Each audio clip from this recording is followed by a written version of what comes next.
हमारे देश को आज़ाद हुए 75 साल हो गए। इस 75 साल में बहुत सारी पार्टियों की सरकारें रही, बहुत सारी पार्टियों की सरकारें आईं, बहुत सारी पार्टी की सरकारें गईं। आज देश में 19 राज्यों में भारतीय जनता पार्टी की सरकार है। कहीं पे वो 5 साल से सरकार में है, कहीं 10 साल से सरकार में, कहीं कहीं पे तो 15-15 साल से सरकार है। केंद्र सरकार में भी उनको आए हुए 2014 से हो गए। लेकिन आज उनके किसी भी राज्य का कोई काम के बारे में कोई चर्चा नहीं हो रही है। केंद्र सरकार के कामों के बारे में कोई चर्चा नहीं हो रही है। आज पूरे देश में ही नहीं बल्कि दुनिया के अंदर किसी एक सरकार के कामों की चर्चा हो रही है तो अरविंद केजरीवाल जी के कामों की सरकार की चर्चा हो रही है। 2018 में हमारी सरकार को बने हुए मात्र 3 साल हुए थे। कोफी अन्नान साहब, जिनको दुनिया की लीडरशिप में एक बहुत बड़ा नाम माना जाता है, यूएन में उनका एक बहुत बड़ा कंट्रीब्यूशन रहा, वो भारत आते हैं और भारत आकर दिल्ली सरकार के अरविंद केजरीवाल जी के मोहल्ला क्लिनिक को देखने जाते हैं। अपने साथ वो कई देशों के प्रधानमंत्री, एक्स प्रधानमंत्री, बड़े बड़े नेताओं को अपने साथ में लेके आते हैं और अरविंद केजरीवाल जी के मोहल्ला क्लिनिक को देखते हैं और कहते हैं कि अगर ये मॉडल जो अरविंद केजरीवाल जी ने बनाया है, अगर इसको पूरी दुनिया में लागू हो जाए तो स्वास्थ्य से रिलेटेड जो समस्या, जो क्राइसिस पूरी दुनिया के अंदर है, वो शायद खत्म हो जाए। 2020 में अमेरिका के राष्ट्रपति ट्रंप साहब आते हैं हिंदुस्तान के अंदर, अपनी धर्मपत्नी के साथ आती हैं। उनकी धर्मपत्नी एक रिक्वेस्ट करती हैं कि उन्हें अरविंद केजरीवाल जी के स्कूल को देखना है। मोदी जी कहते हैं ताजमहल दिखाइए, लाल किला दिखाइए। उन्होंने कहा नहीं, हमें सिर्फ स्कूल देखना है, अरविंद केजरीवाल जी ने बनाया है।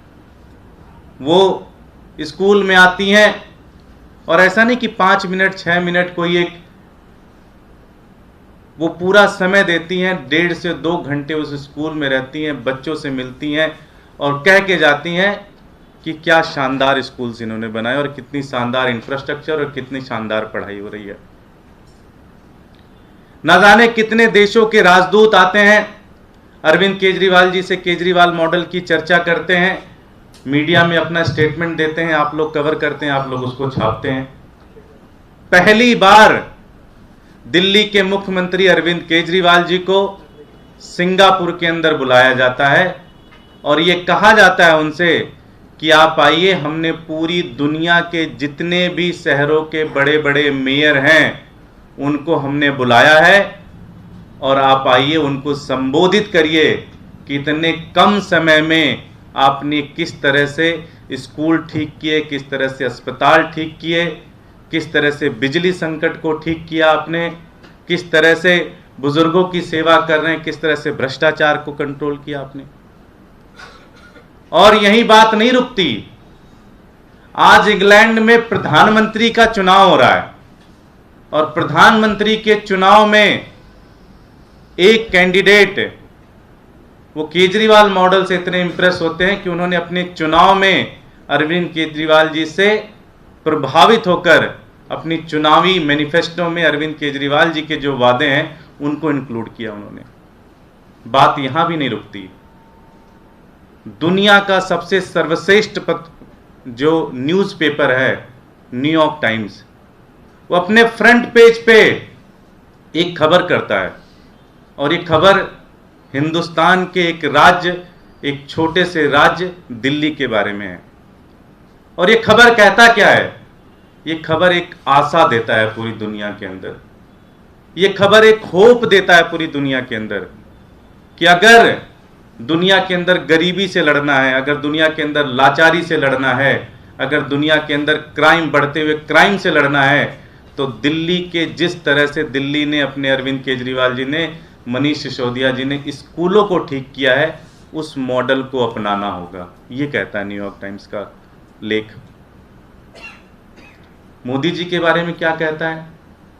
आज तक मैंने कोई खबर नहीं पढ़ी कि किसी राज्य में उन्होंने कोई स्कूल ठीक किया हो, कोई अस्पताल ठीक किया हो, कोई कुछ किया हो। उनको तो सिर्फ और सिर्फ आज तक अगर किसी खबर छपी है तो सिर्फ और सिर्फ उनकी नकारात्मक इमेज को लेकर खबर छपी है, कहीं भी खबर छपी तो। अरविंद केजरीवाल जी आम आदमी पार्टी को बने हुए मात्र 6 साल हुए। 6 साल के बाद पंजाब के अंदर चुनाव होते हैं और सारी जो ट्रेडिशनल पार्टी है उनकी जमानतें जब्त होती हैं। आम आदमी पार्टी एक तरफा सीट जीतती है। पंजाब चुनाव जीतने के बाद आज पूरे देश के अंदर लोग ये कहने लगे हैं, आप जहां भी जाओ लोग कहते हैं जी 2014 में ये था मोदी वर्सेस हु, 2019 में था मोदी वर्सेस हु, मोदी के सामने कौन।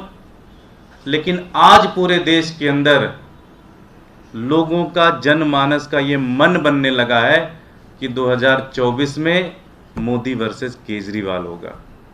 2024 में जो चुनाव होगा, लोकसभा का चुनाव, ये बीजेपी वर्सेस आम आदमी पार्टी का चुनाव होगा। अब मोदी वर्सेस हु की लड़ाई नहीं है, अब मोदी वर्सेस केजरीवाल की लड़ाई है। एक तरफ निराशा की राजनीति है, एक तरफ लड़ाई की राजनीति है, एक तरफ लोगों को आपस में लड़वाने की राजनीति है, एक तरफ अर्थव्यवस्था को बर्बाद करने की राजनीति है, वहीं दूसरी तरफ केजरीवाल जी की राजनीति आशा की राजनीति है। 130 करोड़ लोगों को जोड़ने की राजनीति है, 130 करोड़ लोगों को इकट्ठा करके हिंदुस्तान को नंबर 1 बनाने की राजनीति है।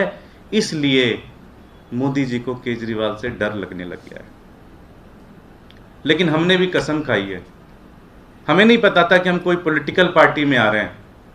हमने तो एक आंदोलन शुरू किया था, हमारी एक छोटी सी मांग थी कि भ्रष्टाचार खत्म करो। हमने भ्रष्टाचार के खिलाफ एक लड़ाई शुरू की थी। हमें नहीं पता था कि कोई पार्टी बनेगी, कोई सरकार बनेगी, कोई मुख्यमंत्री बनेंगे। लेकिन हमने कसम खाई है इस देश को बदलने की। मोदी जी को लगता है कि सीबीआई से डर जाएंगे, जेल में जाने से डर जाएंगे, जान से मार देने पे डर जाएंगे, तो वो गलत फहमी में है। ये अरविंद केजरीवाल, आम आदमी पार्टी ने बीड़ा उठाया है इस देश को बदलने के लिए, और हम इस देश को बदल के ही मानेंगे, चाहे कुछ भी हो जाए। आज पूरे देश में ये चर्चा होने लगी है कि भाई अगर मोदी को कोई टक्कर दे सकता है 2024 में, तो अरविंद केजरीवाल टक्कर दे सकते हैं। और कोई अगर इस देश को, जो इस देश की पोटेंशियल था, जो इस देश के शहीदों ने, इस देश की आज़ादी में लड़ाई में जो लोग शहीद हुए, जो लोग जेल में थे, उनके सपनों को अगर कोई पूरा कर सकता है, हिंदुस्तान को नंबर 1 देश कोई बना सकता है, तो सिर्फ और सिर्फ अरविंद केजरीवाल जी हैं। इसलिए पूरी की पूरी बीजेपी बौखलाई हुई है, पूरी की पूरी बीजेपी परेशान है, पूरी की पूरी लीडरशिप बीजेपी की वो पूरी तरह से परेशान है कि केजरीवाल को रोको, केजरीवाल को रोको, केजरीवाल को रोको। लेकिन ये कोई केजरीवाल की लड़ाई नहीं है, ये 130 करोड़ हिंदुस्तानियों ने लड़ाई अपने हाथ में ले ली है। अब ये रुकने वाली लड़ाई नहीं है। ये देश अब नंबर 1 देश बनेगा, भारत दुनिया का नंबर 1 देश बनेगा। इसके बीच में कोई आने की कोशिश करेगा तो उसे अब इस देश की जनता छोड़ेगी नहीं, उसे इस देश की जनता बर्दाश्त नहीं करेगी। धन्यवाद। कोई प्रश्न? दुर्गेश जी, आप लोग ये लगातार कह रहे हैं कि इससे पहले भी रेड हुई है और कभी कन्विक्शन नहीं हुआ, कुछ मामला आगे नहीं बढ़ा। तो आपके पास कोई डेटा है कि कितने एमएलए, कितने मिनिस्टर के खिलाफ केसेस हुए हैं, दिल्ली पुलिस के या सीबीआई? मेरे ख्याल है अब तक हमारे ऊपर लगभग 150 से ज़्यादा एफआईआर हो चुके हैं, जिसमें 34 या 35 एमएलएज के ऊपर हुई हैं, और मोस्टली केसेस में एक्विटल हुआ। एक भी केस के अंदर आज तक कन्विक्शन नहीं हुआ। सारे केसेस में एक्विटल तो छोटी बात है, जज ने लताड़ा है बीजेपी को, दिल्ली पुलिस को लताड़ा है कि ये क्या लेके आए हो तुम। ना तुम्हारे पास कोई इन्वेस्टिगेशन है, ना तुम्हारे पास कोई प्रूफ है, किसके आधार पे तुमने एफआईआर लिखा।